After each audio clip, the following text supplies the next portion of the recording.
Be diligent in gathering all the facts. That's what the family deserves. The FBI is now involved in the death of an 18-year-old who was last seen alive on a beach with no cameras, no cell towers, and 3 friends who came home without him. The sheriff, who once said there was no foul play, just admitted something very different, that the public handed his department information last week that he's calling very productive. He won't say what it was, but it's enough that federal agents are now in contact with a local department that 2 weeks ago said this was a simple drowning. Somewhere between those 2 positions is the truth about what happened to Nolan Wells. Tonight, we're covering this case from the beginning, who he was, what happened on that island, and everything that's changed since, including a claim about who else was actually on that boat.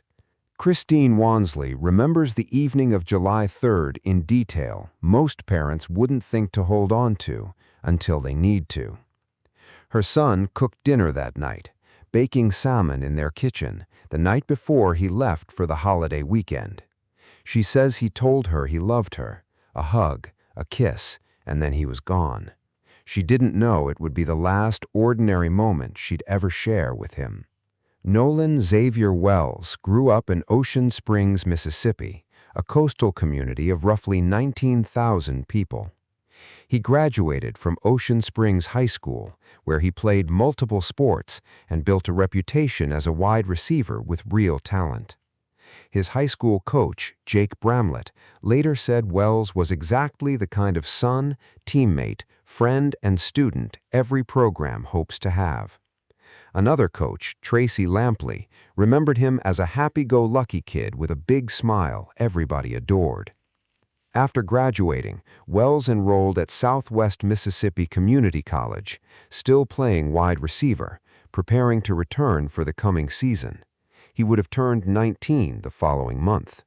His mother has described him over and over in almost the same words every time a camera has been in front of her. The kindest soul, someone who loved everyone, someone who never met a stranger. Those aren't words written for an obituary. They're words a grieving mother keeps repeating because she needs people to understand who her son was before they hear anything else about how he died. That's the young man who, on the afternoon of July 4th, climbed into a boat with 3 friends and headed toward a barrier island most people outside Mississippi have never heard of. Horn Island sits roughly 10 miles offshore, nearly 14 miles long, but barely a mile wide at its widest point. No roads reach it, no bridges, no reliable cell coverage. The National Park Service, which manages it as part of the Gulf Islands National Seashore, describes it plainly on its own site. No staff, no drinking water, no shelter, no facilities, no communication. The only way in or out is by boat.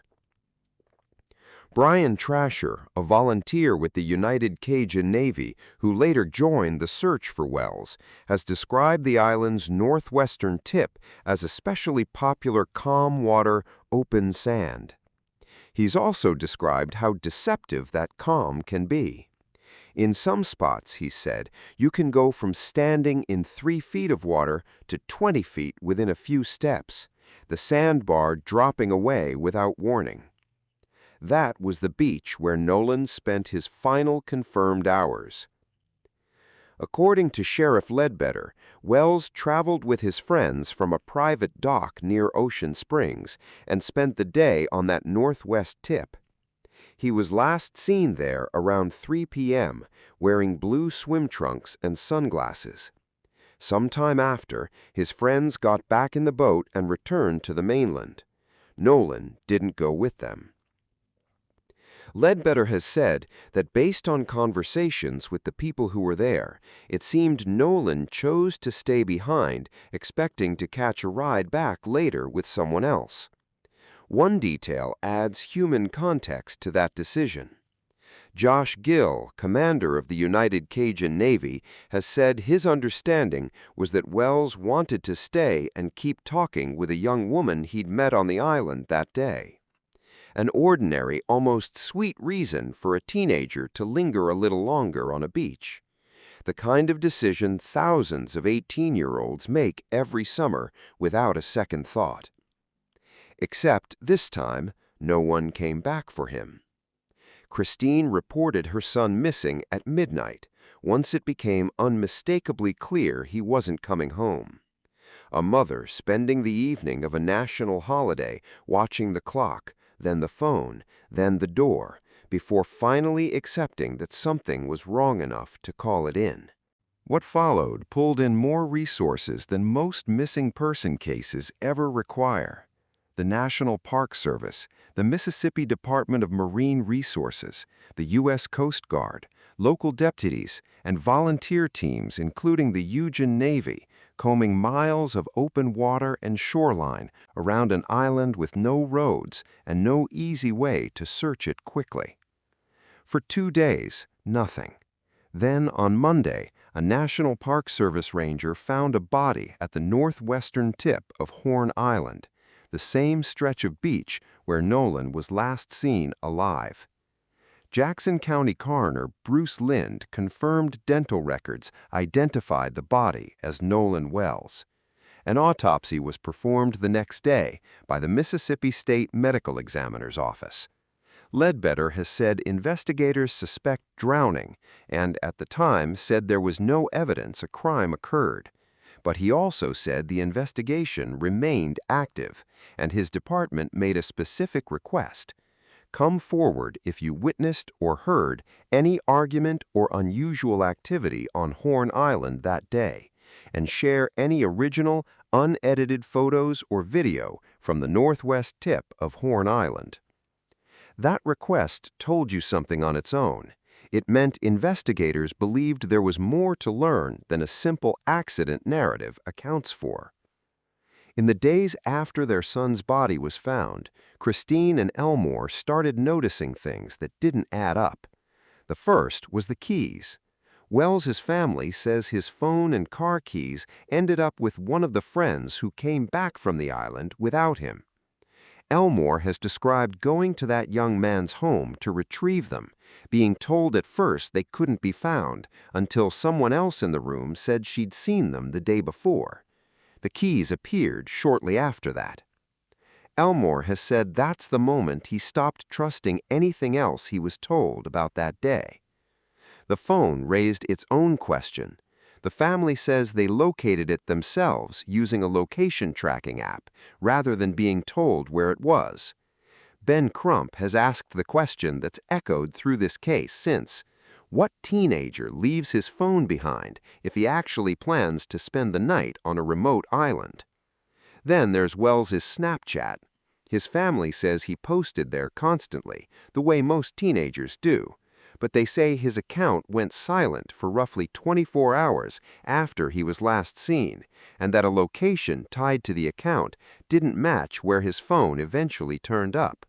None of this has been independently confirmed by investigators in a public statement. And then there's the video, a clip already circulating online before anyone connected it to this case, with the sound of an argument in the background.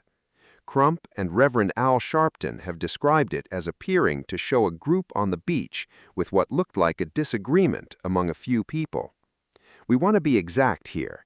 That video has not been authenticated by investigators as showing Nolan or the events surrounding his death. Its timing and origin are still being verified.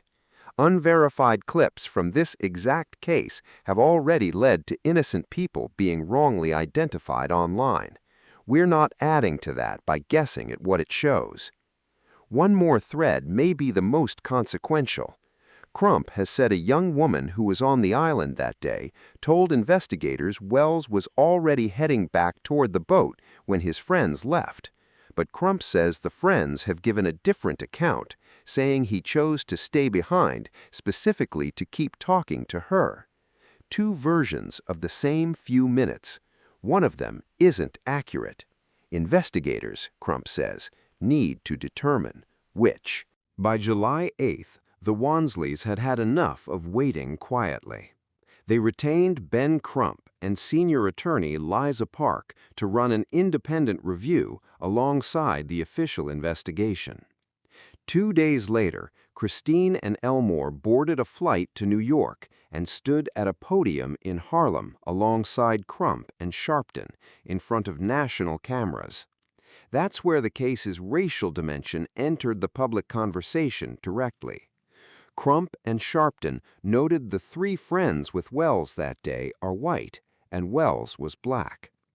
Sharpton said the explanations given to the family so far didn't add up, and that the case deserved the same thorough investigation any family would expect, regardless of who was involved. To be precise, neither man has accused any specific person of a crime. No one has been charged.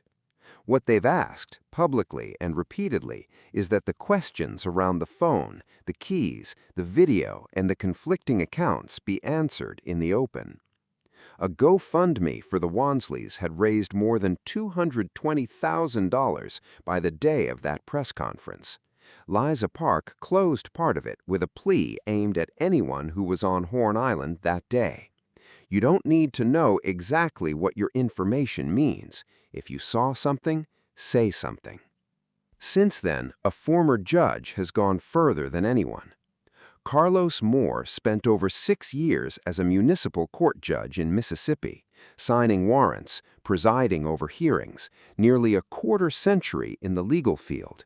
He went on record for over 30 minutes with a specific claim. The evidence for at least one arrest already exists, starting with that same phone video.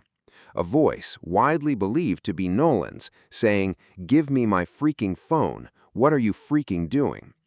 If Nolan didn't give permission for someone to keep that phone, and they kept it anyway, Moore says that's theft, provable today, without waiting on any autopsy. Moore said there should already be search warrants filed, subpoenas issued for the friend group's social media accounts, and formal interviews, not casual conversations, with everyone involved. He also took direct aim at the sheriff's "no foul play suspected" language, arguing the honest statement would have been that it's simply too early to say either way. He stacked the behavior that concerns him: breakfast together the next morning instead of searching for Nolan, the deactivated accounts, the keys episode, lawyers retained before the body was even recovered, and said that pattern crosses a line from unusual into something that should change how investigators treat these young men. To be exact about where things stand, no one in that group has been charged, no one has been named a suspect. This is one former judge's public read of the pattern, not a legal finding. Moore also publicly asked whether the DOJ's Civil Rights Division, the FBI, or the State Bureau should take this case over entirely, a question Ben Crump has separately raised too. While Moore made that argument on camera, a few hundred people made the same argument on a street corner. Saturday evening, Government and State Streets, downtown Ocean Springs. Hundreds gathered, signs, prayer, no violence. Christine had asked the crowd to keep it peaceful, reminding Nolan wasn't someone who liked conflict. Jaron Lowry was there. He'd known Nolan since he was a kid. Their daughters played basketball together, and Nolan later worked for Lowry's business. Lowry remembered hiring him, telling him to make good choices in college. Nolan's answer, "Yes, sir." Lowry's line from that night is the one worth sitting with. This isn't about the color of anyone's skin. It's about the facts, whatever those facts turn out to be. Elmore has now said publicly it wasn't just teenagers out there, that a parent of one of the boys was present too. Investigators have not confirmed this independently. If it's accurate, this stops being a story about supervision teenagers didn't have. It becomes a question of what a responsible adult, present the entire trip, should have made sure of before that boat came back without Nolan on it. Alongside that, Judge Ashley Cole has changed her tone. Her first statement was detailed and public, laying out a specific timeline. This one is shorter, more guarded. Her family is done speaking to the press. But she also said something new. Her family hasn't yet spoken directly with the Wells family or Crump, but they're willing to, and she's prepared to share everything her family knows directly with Nolan's parents. Sheriff Ledbetter has now confirmed formal witness interviews and direct contact with the FBI. He said public tips have played a role in the investigation's progress, calling last week's response very productive. He still calls the investigation active and ongoing, same language as the start. What's different is who's in the room. 2 weeks ago, this was a local sheriff's office and a coroner. Today, it's local investigators, federal agents, and a family's independent legal team. Toxicology testing runs through outside labs, and Mississippi's Department of Public Safety says the review can take weeks. A spokesperson put it plainly. Every case is unique and deserves a thorough review. Therefore, cases cannot all be handled the same way or on the same timeline. The independent autopsy, performed in Washington, D.C. to keep it free of ties to Mississippi law enforcement, was originally expected back July 10th. Crump said that was delayed by logistical issues transporting Nolan's body. Neither result has been made public. 2 of Nolan's own friends have spoken publicly too. Traston Shepard told ABC News he's asking people to let the investigation run its course. If the facts show somebody harmed Nolan, he wants justice. If it was a tragic accident nobody spoke up about, he still wants justice. Javon Williams pushed back hard on the idea that Nolan chose to stay behind and simply catch a ride later, telling CNN that's not the Nolan he knew, that if Nolan rode with you, he came back with you every time. And that original phrase, "no foul play suspected," hasn't held up well under scrutiny. Former Washington and Philadelphia Police Chief Charles Ramsey told CNN it may have been a poor choice of words that caused real public confusion. The more accurate statement, he said, would have been that there were no immediate obvious signs of foul play, closer to what the coroner actually told reporters. Here's where this case actually stands. Nolan Wells was last seen alive around 3 p.m. on July 4th on the northwestern tip of Horn Island. His friends returned to the mainland without him. His body was recovered 2 days later in the same place he was last seen. Investigators suspect drowning, but have not officially determined a cause of death, and both a state and an independent autopsy remain pending. The FBI is now in contact with local investigators. His family has raised specific questions about a phone, keys, a video still being verified, and 2 witness accounts that can't both be true, publicly backed by national civil rights figures. None of what the family has raised has been confirmed by investigators as evidence of wrongdoing. That distinction protects people who could be wrongly blamed by online speculation, and it protects the truth Nolan's own family says they're still fighting to reach. Nolan Wells was an 18-year-old who baked his parents' salmon the night before a holiday, told his mother he loved her, and went out on the water with friends the same way thousands of other teenagers did that same afternoon. 2 autopsy reports are still unopened. The FBI is now involved.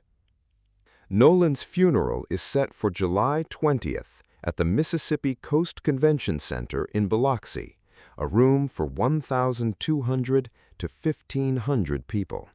Reverend Al Sharpton will officiate. Tyler Perry is covering the cost. That date means his family is preparing to bury their son before either autopsy has given them an answer. A quick note before you go. This case involves details some viewers may find disturbing, including a young life lost and unresolved questions around how. If you'd rather not continue, we understand completely. If you're still with us, subscribe so you don't miss the moment either autopsy drops, and tell us in the comments where in the world you're watching this from. We'll bring you the facts the moment we have them, and not one moment before.